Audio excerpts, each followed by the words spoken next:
The courtroom smells like old wood and stronger coffee than you've had in years. And your hands. The same hands that laid brick for 41 years, that built half the buildings on Main Street with nothing but a level and a stubborn refusal to quit, are folded so tightly in your lap that your knuckles have gone white. Across the aisle, your son Desmond won't look at you. He's wearing the good suit, the one you paid for when he made partner, and he's sitting next to a psychiatrist he hired without ever once asking you a single question about how you actually feel, what you actually remember, whether you actually forget things or whether you just move a little slower than you used to at 78 years old. The judge is about to decide whether you, Roswell Thistlewood, are fit to manage your own life. And the man asking her to say no is your own son. If you've ever had someone you loved decide they knew your life better than you did, stay with me to the end of this one. Because what's about to happen in this courtroom is going to remind you that being underestimated is not the same as being powerless. And if these stories mean something to you, go ahead and hit that subscribe button now, because there's a lot more where this came from. 6 months ago, none of this would have seemed possible. 6 months ago, you were still living in the house on Birchwood Lane that you built with your own 2 hands in 1974. The same year Desmond was born. The same year you laid the foundation on a Saturday morning with your wife, Vera, bringing you sweet tea in a mason jar every hour on the hour. You remember that summer more clearly than you remember most of last year. The way the sun sat low and orange over the empty lot. The way Vera used to sit on an overturned crate and read to you from the newspaper just to keep you company while you worked. The way your back ached every single night but never once felt like a complaint because you were building something that would outlast you. You raised Desmond in that house. You taught him how to swing a hammer in that backyard, how to change a tire in that driveway, how to shake a man's hand like you meant it at that kitchen table. You remember him at 6 years old, following you around the yard with a plastic tool belt. Vera had bought him for his birthday, insisting he was going to be a builder just like his father. You remember him at 16, telling you over dinner that he wanted to be a lawyer instead, and the way something in your chest swelled with pride even as it quietly ached, because you understood, even then, that he was choosing a different life than yours. A life with a desk instead of a level, with briefcases instead of blueprints. You worked 60-hour weeks for 4 decades so he could go to law school without a dime of debt. You remember the year you skipped your own knee surgery because the tuition payment was due in the same month. And you never told him? Because that wasn't the kind of father you wanted to be, the kind who kept score. And when Vera passed 11 years ago, quietly in her sleep, in the bed the two of you had shared for 40 years, you kept the house exactly the way she left it, because some things a man doesn't have the heart to change. Her reading glasses still sit on the nightstand. Her rose bushes still bloom every spring, because you learned how to care for them the way she once cared for you. You never asked Desmond for anything, not once. Even after the arthritis got bad enough that some mornings you couldn't make a fist, even after your doctor started using words like early stage in a tone that made your stomach drop, you never called your son crying for help. You just kept getting up every morning, watering Vera's rose bushes, driving yourself to the pharmacy, paying your own bills at your own kitchen table with your own 2 hands. Slower now, but still yours. It was the fall you turned 78 when things started to shift. You'd forgotten to pay the water bill 1 month. Just one. Because you'd been in the hospital with pneumonia, and the mail had piled up unopened, and somehow that single missed payment became the crack. Desmond needed to convince himself, and later a judge, that his father could no longer be trusted to run his own life. He started showing up more. You thought at first that it was kindness. You'd make a pot of coffee and set out 2 mugs, genuinely glad for the company, genuinely grateful that your son was carving time out of his busy life to sit across from you at that old wooden table. He'd ask small questions. What day of the week is it? Do you remember what you had for breakfast? Do you know where you put the checkbook? Questions that felt less like conversation and more like an exam you didn't know you were taking. Sometimes he'd bring a notepad. You noticed, but you didn't say anything. Because you didn't want to believe what the notepad might mean. You didn't understand, not fully. Not until the day the papers arrived by certified mail, that every visit had been evidence gathering. The petition called it guardianship. It said Desmond was concerned about your cognitive decline and your vulnerability to exploitation, and it asked the court to grant him full legal Control over your finances, your medical decisions, and your property, including the house on Birchwood Lane, including the small commercial building downtown that you'd bought at auction in 1988 for almost nothing and had quietly rented out to local businesses ever since, including the modest but steadily growing investment account you'd built one paycheck at a time over 40 years, without ever telling a soul how much was actually in it. You read that petition twice at your kitchen table, alone in the same chair Vera used to sit in, and something in your chest cracked open that hasn't fully closed since. You called Desmond that night. He didn't deny any of it. He said in the calm, rehearsed voice of a man who has practiced this exact conversation in a mirror, that he was doing this for your own good, that he was worried you'd give your money away or get taken advantage of, that he'd spoken to an attorney and a doctor, and they both agreed. This was the responsible thing to do. He said the word unfit like it was a diagnosis instead of an accusation. And underneath all of it, underneath the concerned tone and the rehearsed language, you heard something else, something he didn't say out loud, but that you understood anyway, because you'd known this boy since the day he was born. He needed money. He'd needed money for a long time, and he'd finally found a way to get access to yours without ever having to ask. The doctor Desmond hired evaluated you for exactly 22 minutes. 22 minutes to determine whether a man deserved to keep control of the life he'd spent 78 years building. You answered every question honestly. Some days your memory wasn't as sharp as it used to be. You'd admit that to anyone who asked. But forgetting where you put your reading glasses is not the same thing as being unfit to run your own affairs.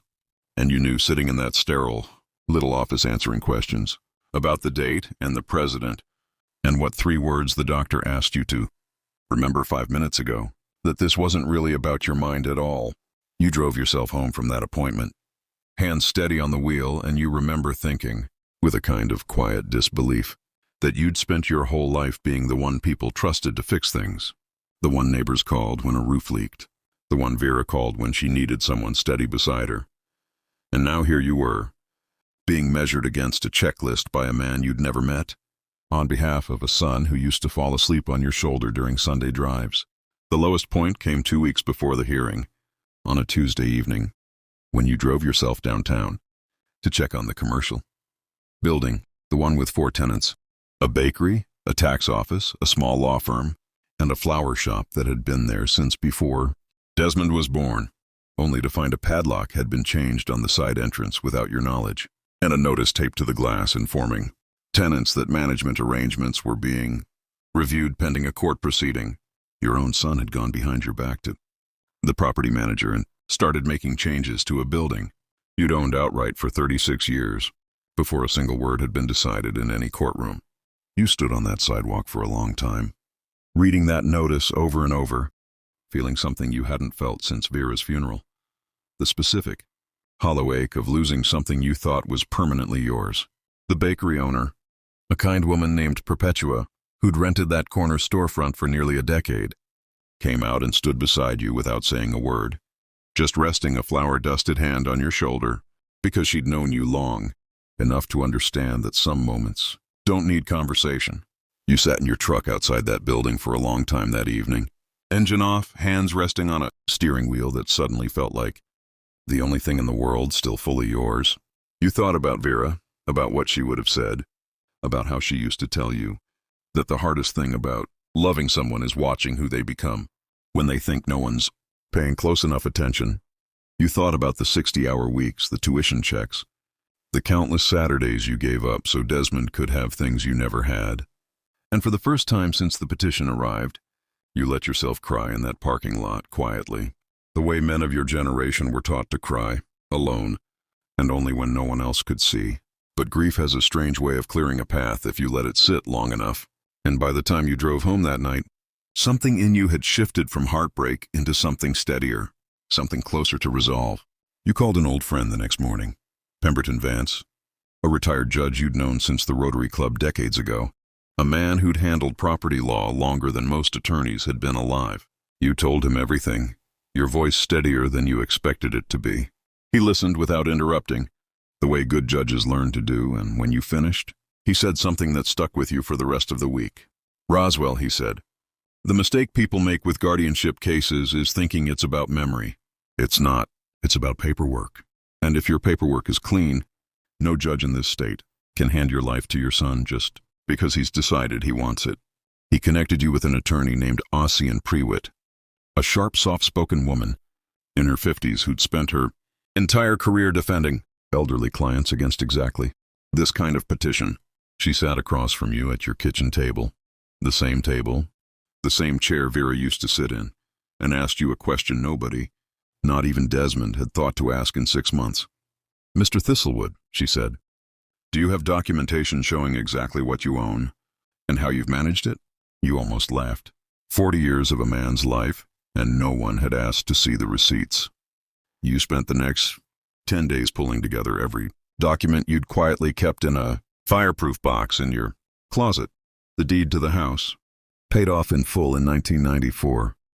The deed to the commercial building downtown, purchased outright in 1988, no mortgage, no liens, every tenant lease signed and renewed personally by you every single year without a single late payment or dispute. Bank statements going back a decade showing consistent, careful, conservative management of your investment account. It turned out that had grown to just over $800,000 through nothing but discipline and patience. Tax returns you'd filed yourself every year, accurate to the penny. A handwritten ledger kept in your own hand, tracking every dollar of rental income and every repair on the commercial property for over 3 decades. Ossian looked through it all in near silence, turning each page carefully, and when she finally looked up at you, there was something in her expression you hadn't seen directed at you in a long time. Respect. "Mr. Thistlewood," she said, "your son's petition says you're vulnerable to exploitation and unable to manage complex finances. I'm looking at 36 years of flawless financial management. I don't think we're going to have much trouble here at all." For the first time in weeks, you slept through the night. The day of the hearing arrives cold and clear, the kind of late autumn morning that used to mean good bricklaying weather. You wear the navy suit you wore to Vera's funeral, because it's the only suit you own that still fits the way it should, and you sit up straight in that courtroom chair the way your own father taught you to sit when a man wants to be taken seriously. Desmond's attorney goes first, walking the psychiatrist through his 22-minute evaluation, using words like concerning gaps and diminished capacity, in a tone meant to sound clinical but landing to your ears like something closer to cruelty dressed up in a lab coat. Desmond sits beside his lawyer, jaw tight, still not looking at you, and you find yourself wondering when exactly your son decided that loving you and controlling you had become the same thing in his mind. Then it's Ossian's turn. She doesn't raise her voice. She doesn't need to. She simply walks the judge through the documents, one at a time, laid out in careful, methodical order. The deed with no mortgage, the ledger in your own steady handwriting, the tax returns filed on time every year for 36 consecutive years, the bank statements showing an $800,000 account managed without a single reckless withdrawal or questionable transaction. She calls the property manager of the downtown building to testify, and under oath he confirms that you personally negotiated every lease renewal for the last 5 years, including one just 4 months ago. Well, after the date, Desmond claims your cognitive decline began, and then Ossian says the sentence that changes the temperature of the entire room. "Your Honor," the petitioner's own filing states that Mr. Thistlewood is, quote, "no longer capable of understanding complex financial or contractual matters. I would direct the court's attention to Exhibit F, a commercial lease renewal, signed by Mr. Thistlewood personally, dated 6 weeks after his son claims he was already unfit to manage his affairs. I would also note that the building in question, and every asset described in this petition, is owned outright, free of any debt, by my client alone. Not jointly, not in trust, solely and entirely by Roswell Thistlewood. The petitioner does not hold, and has never held, any legal interest in these properties whatsoever." Desmond's attorney stands to object, but there's nothing left to object to. The judge is already reading through the documents herself now, and you watch her expression shift the way ice shifts right before it breaks. Slowly, and then all at once. She calls a 15-minute recess. You sit in the hallway outside, Ossian beside you, and neither of you says much, because there isn't much left to say. When court resumes, the judge doesn't take long. "I've reviewed the evaluation, the financial records, and the testimony presented today," she says. looking not at Desmond but directly at you. The first person all morning to do so like you were still a man capable of holding a gaze. Mr. Thistlewood, I see no evidence whatsoever supporting a finding of incapacity. What I see instead is 36 years of exceptionally sound financial management, personally conducted, with no lapses, no exploitation, and no basis for guardianship of any kind. She turns to Desmond and her voice sharpens, though it never quite loses its composure. I would also note, for the record, that filing a guardianship petition against a parent who owns significant assets, absent clear medical evidence, raises serious questions this court takes very seriously. I'm dismissing this petition in full, and I'm ordering the petitioner to cover all legal costs incurred by the respondent. The gavel comes down, and for a moment the whole room goes quiet in that particular way. Courtrooms do when something has genuinely been decided. You don't feel triumphant. That's the strange thing nobody tells you about. Vindication. It doesn't arrive the way you imagine it will. What you feel instead, watching Desmond finally turn to look at you for the first time all day, is something closer to grief for the relationship the two of you used to have, back before money and fear and whatever else was eating at him turned into something that looked like love but behaved like theft. Outside the courthouse, Desmond catches up to you in the parking lot. He looks smaller than he did in that courtroom, smaller than you've seen him. Look since he was a boy, standing in the driveway watching you. Change a tire, waiting for you to hand him the wrench. Dad, he says, and his voice cracks on the word in a way you haven't heard since he was 19. I wasn't trying to. I know what you were trying to do, you say, and you're surprised by how steady your own voice sounds. The question is whether you know it too. He doesn't answer right away.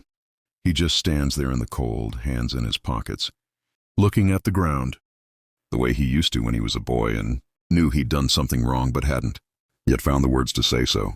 I got into some trouble, he finally says. Money trouble. Bad investments. I told myself I was protecting you, but I think I was protecting myself. I'm sorry. I don't know how to fix this. You stand there for a long moment, cold air between you, 36 years of memory pressing down on both your shoulders. You think about Vera, about what she'd want you to do, about the fact that anger, however earned, has never once built anything worth keeping. You start, you say slowly, by telling me the truth. All of it, not the version your lawyer wants me to hear. The real one. It takes months, not days, for anything between you to feel steady again. Desmond comes to Birchwood Lane most Sundays now. Not with an agenda, not with questions disguised as concern, but with actual honesty about the debt he'd hidden, about the fear that had driven him to a decision he now says he regrets more than anything he's ever done. He tells you finally about the failed investment that started it all, about the shame that kept him from asking for help the honest way, about how much easier it felt to convince himself he was protecting you than to admit he needed you. You don't hand him money. Ossian helps you set up a proper structure instead, a modest, supervised plan to help him work through what he owes, on terms you control, with accountability built in, because trust once broken has to be rebuilt one brick at a time, the same way you built everything else in your life. The commercial building downtown still has all 4 original tenants. Perpetua, the bakery owner, brings you a loaf of sourdough every Sunday now, still warm, because she heard what happened and said the whole block was rooting for you the entire time. The flower shop owner starts leaving a single rose on your truck's windshield every few weeks. No note, no explanation needed. You still drive yourself to the pharmacy. You still water Vera's roses every morning before the sun gets too high. And some Sundays now, Desmond kneels down beside you in that garden, hands in the dirt, not saying much, just present in a way he hadn't been in years, earning, one quiet afternoon at a time, the kind of trust that can't be granted by any court, only rebuilt by the person who broke it. Sometimes he asks you to teach him things you tried to teach him decades ago, and he never had the patience for. How to prune a rose bush properly, how to tell when the soil needs turning, how to fix the latch on the garden gate that's been sticking since before Vera passed. You show him slowly, the same way you showed him how to swing a hammer all those years ago. And if you squint just right in the late afternoon light, you can almost see the boy in the plastic tool belt again, following you around the yard, wanting nothing more than to be like his father. They tried to take away his voice by calling it kindness, but a man who built everything with his own 2 hands was never going to let anyone else hold the hammer.